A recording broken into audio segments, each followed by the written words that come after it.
Hi hello friends, ராசி லேட்டஸ்ட்லேருந்து சபரி. நம்ம இன்றைக்கி வீடியோவில் என்ன பார்க்க போகிறோம்னா, மேஜராக வரக்கூடிய ப்ராப்ளங்களுக்கு நம்ம என்னென்ன முன்முச்சரிக்கை என்னெல்லாம் கொடுக்கலாங்கிறத நம்ம பார்க்க போகிறோம். ப்ரொசலின் இது என்னென்னா, நமக்கு குட்டிகள் நம்ம எல்லாம் குட்டியை கொடுத்துட்டோம் பண்ணையில். புதுசாக குட்டி இறக்க போகிறோம்னா செட்டு ஃபுல்லாகவே கொர்சலின் அடித்து நல்லா கிருமி நாசினி அடிக்கிறதுனால நம்மளுக்கு அடுத்த நோய்கள்லேருந்து நம்ம முன்கூட்டியே தடுத்துக்கலாம். அடுத்து என்டடாஸ் பிஹெச் இது சளி மருந்து. குட்டி வரும்போதே இந்த கிளைமேட் மழை தூத்தலாக இருக்கிறதுனால சளி மருந்தை கொடுத்து நீங்கள் குட்டி உள்ள இறக்கும்போது கொஞ்சம் நல்ல பெனிஃபிட்டாக இருக்கும். டிவார்மிங் இந்த கிளைமேட்டுக்கு ட்ரைக்ராமல் நல்ல ரிசல்ட்டாக இருந்துகிட்ருக்கு.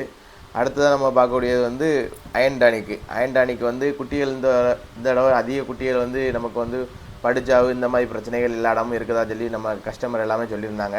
இந்த அயன் டானிக் யூஸ் பண்ணும்போது குட்டிகளோட கொஞ்சம் க்ரோத் அதிகமாக இருக்கும். இந்த பிரச்சனை எதுவும் கால்வல் வீக்கம் இந்த மாதிரி பிரச்சனை எதுவுமே வராது.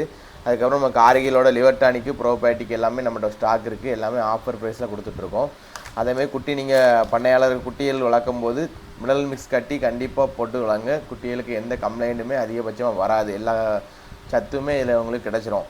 இந்த மாதிரி ப்ராடக்ட் எல்லாம் நம்மகிட்ட ஸ்டாக் எல்லாமே இருக்குது. யாருக்கும் தேவைப்படுதுன்னா நம்ம கான்டாக்ட் பண்ணுங்கள். கொரியர் வசதி எல்லா ஏரியாவுக்கும் நமக்கு இருக்குது. வேறு எதுவும் ப்ராடக்ட் வேணாலும் நம்மளை கான்டாக்ட் பண்ணி எடுத்துக்கோங்க. ஸ்க்ரீன் நம்பருக்கு கான்டாக்ட் பண்ணுங்கள்.